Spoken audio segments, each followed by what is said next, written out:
Sorry, I'm so sweaty in here. Oh my gosh, it is so hot. All right, it's time for another web video.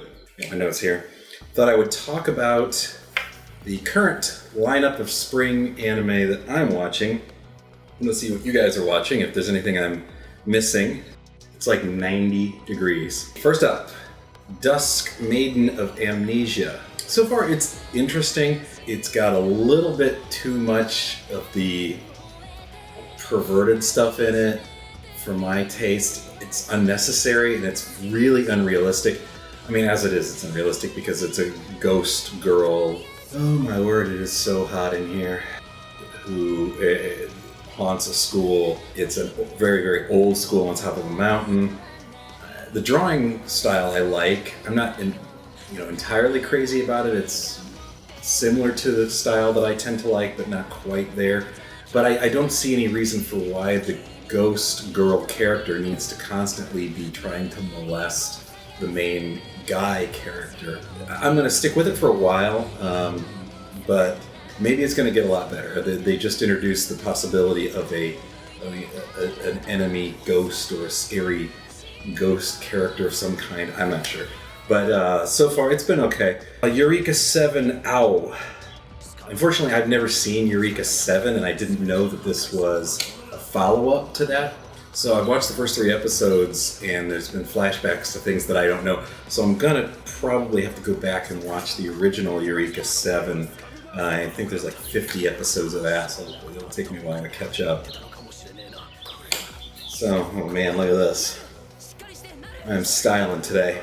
But so far it's interesting. It's a mech type anime. There's some interesting things because the main character is Gaijin, and there's a lot of animosity towards Gaijin. So that's a little bit interesting. Typically, I don't tend to like mecha kind of stuff. I don't like robot stuff that much, other than things like Evangelion. I've never been into like Gundam or anything like that. So I'm gonna keep with it for a while. Next up, Tsuritama, the main alien character, and the alien doesn't look like an alien, it just looks like a student, who is one of the, if not the most annoying character I've ever heard in an anime in my life. His voice is so grating and so annoying. Other than that, it's got potential. It's got a lot of very funny, quirky, interesting things. It's got some good heart to it. I like the way the story's going. I learned a new word. I thought they were talking about hospital, and I thought they were mispronouncing Byoin as Byoin, and it didn't make any sense to me, and I asked Hitomi about it, why are they pronouncing Byoin as Byoin? And it turns out that actually they were talking about hospitalization, not a hospital, and that's Nyuin, which means hospitalization. So that was good. But Tsuritama overall, I think, is very interesting. Up next, Achikochi. I also have 2 dogs next to me, so hopefully they're not going to make any noise. I think it's so hot that they're just unconscious. Achikochi. It is a comedy. It got perverted humor in it, which doesn't necessarily, in my opinion, play off very well.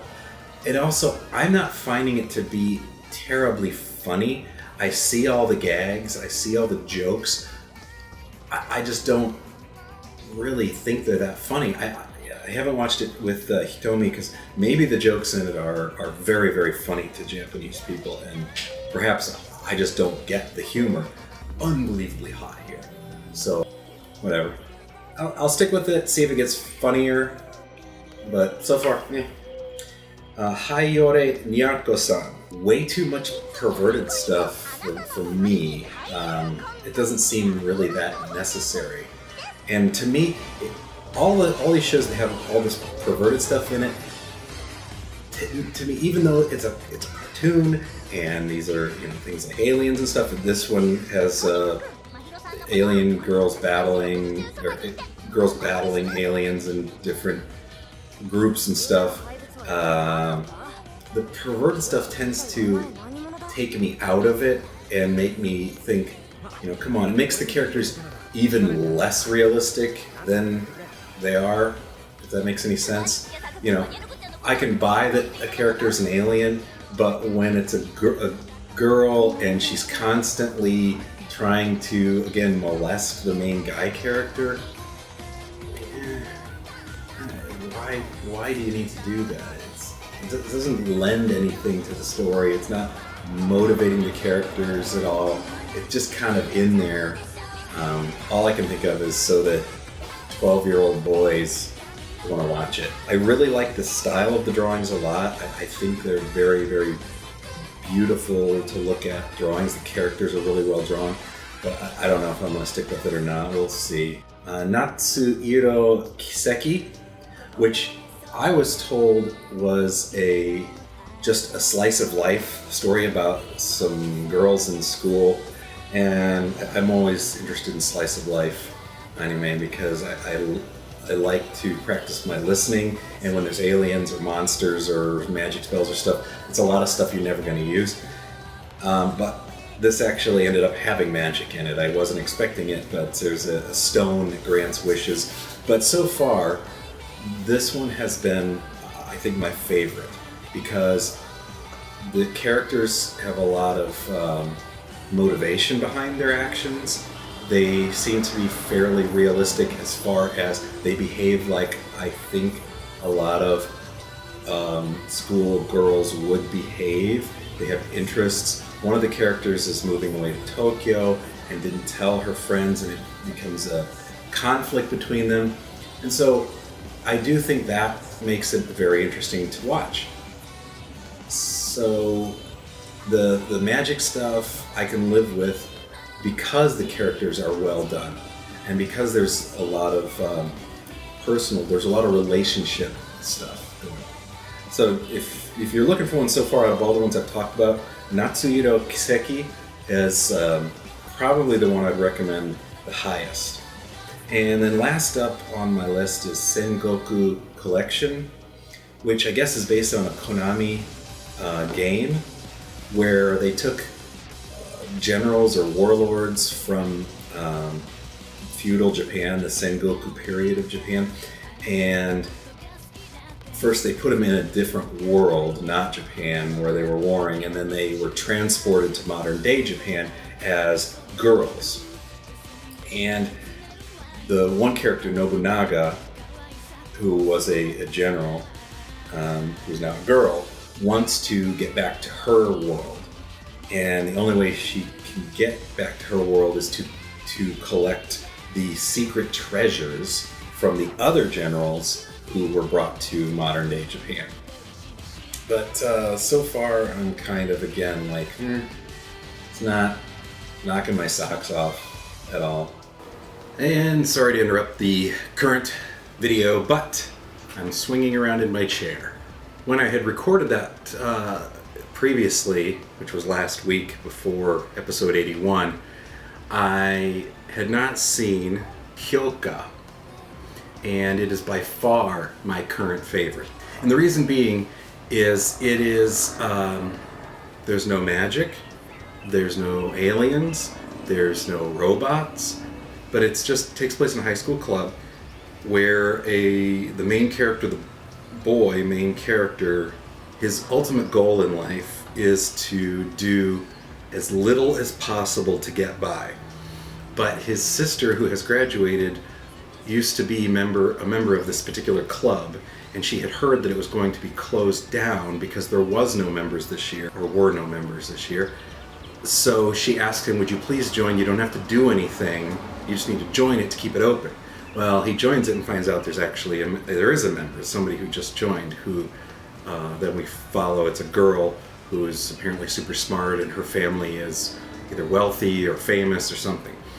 I can't remember right now. I just realized I was editing this video together and I hadn't mentioned Hyoka. So if you're looking for an anime that takes place in high school where they are using normal language, there's no crazy stuff, and again, sorry for the noise. I'm surprised. Here comes the school bus right now, and the windows are open. But check out Hyoka. I like the style. I like the characters. I think it is definitely going somewhere. There's some kind of a mystery about the girl's father disappearing, or not father, uncle. Her uncle disappearing, and they're going to try to solve the mystery of what happened. He went to India, and then nobody heard from him again, and it's been 7 years, and at the 7-year anniversary they will declare him dead.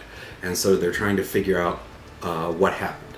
So check out Hyoka. Oh, there's a bee in here. Keep the queen out and your honey is pure. I'm allergic to bees. But I would love to hear what you guys are watching. Is there anything I missed here? I'm not a Naruto fan, so I'm not going to be watching that.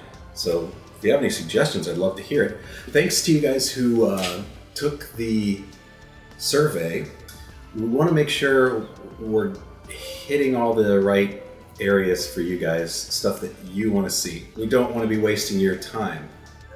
Obviously, I have plenty of production equipment here. If you're new to the show, I'm a commercial director and 3D animator, visual effects artist. You can look me up or go to my company website, fusiondigitalproductions.com. You can see, holy cow, I'm going to run out of time.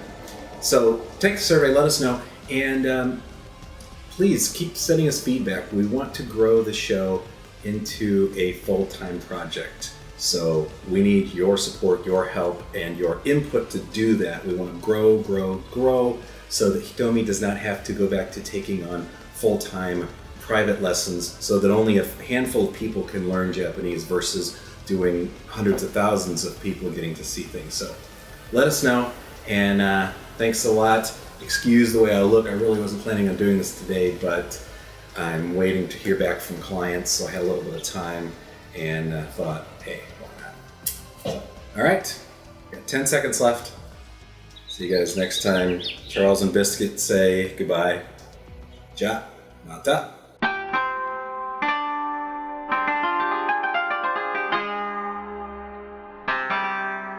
Japancast.net